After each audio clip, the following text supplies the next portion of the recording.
Okay, so if you remember in my first video about natural selection, we talked a little bit about the Hardy-Weinberg equilibrium equation. Remember, this was an equation that described what it would take in order for there to be no evolution in a population. And we said that we're defining that by saying that no evolution means that there's no change in the gene pool. So in other words, the genes are staying, or the frequency of each gene, of each allele, is staying exactly the same from one generation to the next. And in order to show that the frequency of alleles is going to stay the same from one generation to the next, the Hardy-Weinberg equilibrium equation required a set of assumptions. It required that there would be no selection, right? It required basically that all of the alleles have the same fitness, that the environment is not going to select for one over the other. It also required random mating, so that organisms don't prefer to mate with one kind of phenotype over the other kind of phenotype. It also required no mutation, which means no just random introduction of new genes into the population. No migration, so you can't have like a boatload of people with new genes showing up out of nowhere and messing up your frequencies. And the last one was a really large population. And it might not be obvious why you need a large population to avoid evolution, but it's very important, and that's what we're going to be looking at today, is what is it about a small population that makes it much easier for evolution to occur?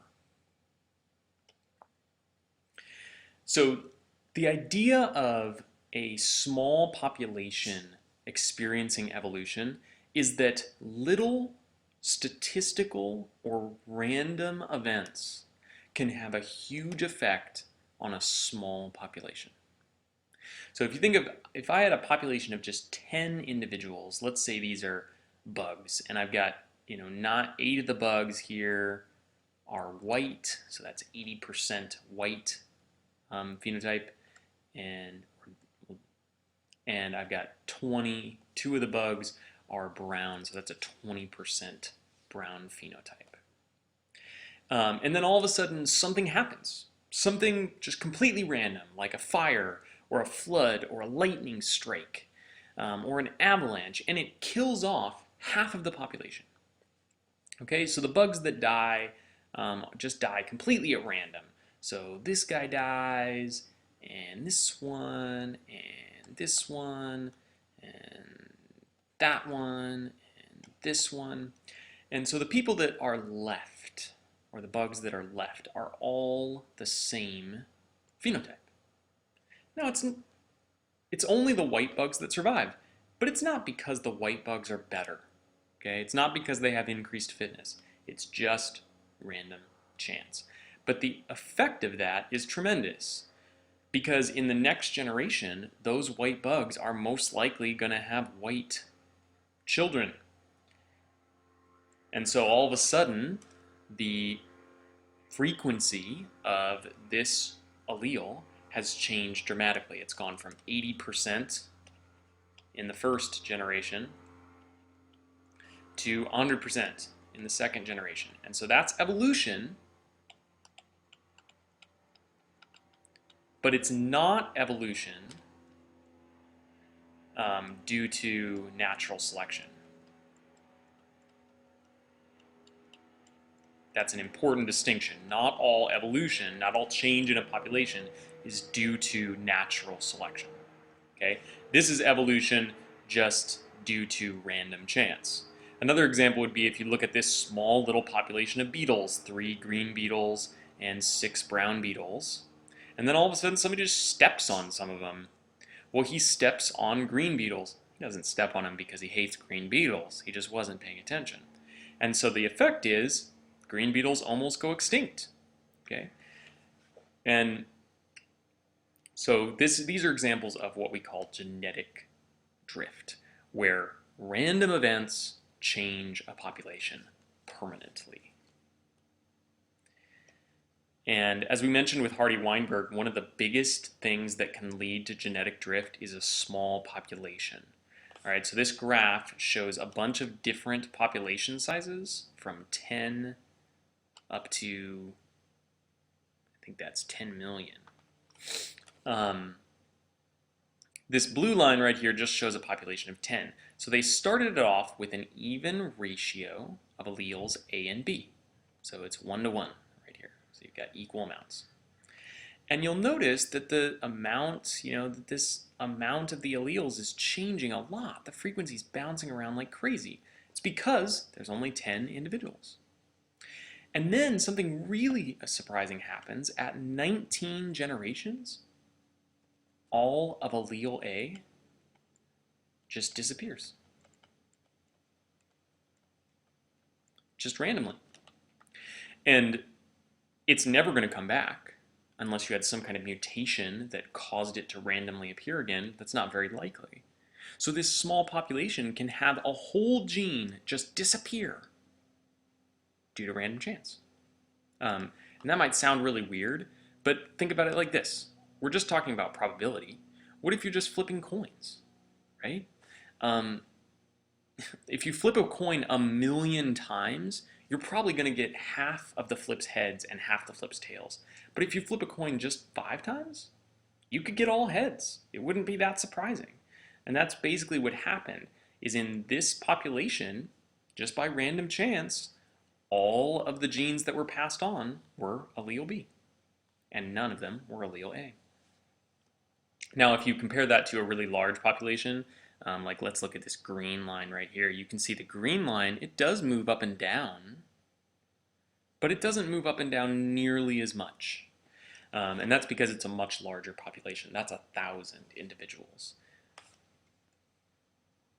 All right.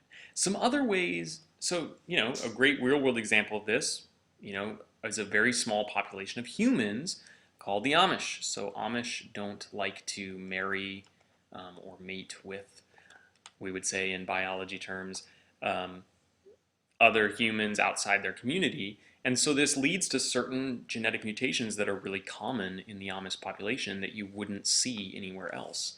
And, the great example is polydactyly, which is where a person actually has 6 fingers. This is really common in the Amish, but it's almost entirely unheard of in the rest of humanity. And it's just because, since the Amish don't breed with everybody else, they experience genetic drift. Some other ways that random variation can lead to evolution are what we call bottlenecks and founder effects. So the first one we'll talk about is a bottleneck. And you can literally think of it like the neck of a bottle, right? Like in this bottle of jelly beans, you've got an equal number of yellow and red, and then you just pour some out, and you might pour out only red, right? So just by random chance, you only got reds. It happens. Well, if you think about that with organisms, if you have a really big population of living things, and then some event occurs, like a fire or a flood, or a tornado, or an earthquake, it could kill off most of the population. And the ones that are left over will probably have a different gene pool than the ones we started with, okay? They're probably going to be closely related, right? And again, that's just due to natural or random chance. The best living example of that is the cheetah. All cheetahs today are basically descended from pretty much one family of cheetahs. Cheetahs came really close to being extinct. They went through what we call a bottleneck, a time when the population becomes really small, and now the population is growing again. But because the population was so small, that means that all of the living cheetahs on Earth are very closely related. They're so closely related that if you have, cheetah A and cheetah B from totally different parts of the world, from zoos on different sides of the Earth, and cheetah B gets injured, you can take the skin off of cheetah A and put it on cheetah B. And the immune system of the cheetah won't even be able to tell that that is skin from a different cheetah. This is really crazy because you couldn't even do that with your own brother or sister. Your immune system would be able to tell that it's not your skin if you took skin from your brother and sister and tried to put it on your arm. But cheetahs are even more closely related than you are with your own siblings. It's because of one of these bottlenecks. Another great example is the idea of a founder effect. So you have a big population on the mainland, like these beetles, which are red and yellow. They've got a lot of variation. Okay? And then just randomly, one of these guys, or it takes a few guys, have to get washed over to an island. These guys, and in this case, they're all going to be red that get washed over. These guys are called founders because they colonize a new population on this island. And the descendants of the founders that colonize the island are going to all be really closely related. So there's going to be very low variation on the islands, whereas you had high variation on the mainland. Okay, so this is an example again of evolution. The island species might actually become a totally different species from the one on the mainland because of this founder effect. And that's why islands are a great place to study evolution. That's why Charles Darwin went to the Galapagos Islands to learn what he learned about evolution, because you got a bunch of islands pretty close together, pretty close to the mainland, and every 100 years or so, birds would be blown onto new islands, and that would introduce totally new genes that hadn't been there. And it wasn't necessarily natural selection, remember, it was all just random. Scientists are starting to discover and starting to theorize that it's possible that most evolution has nothing to do with natural selection, that most of the change in populations is just luck.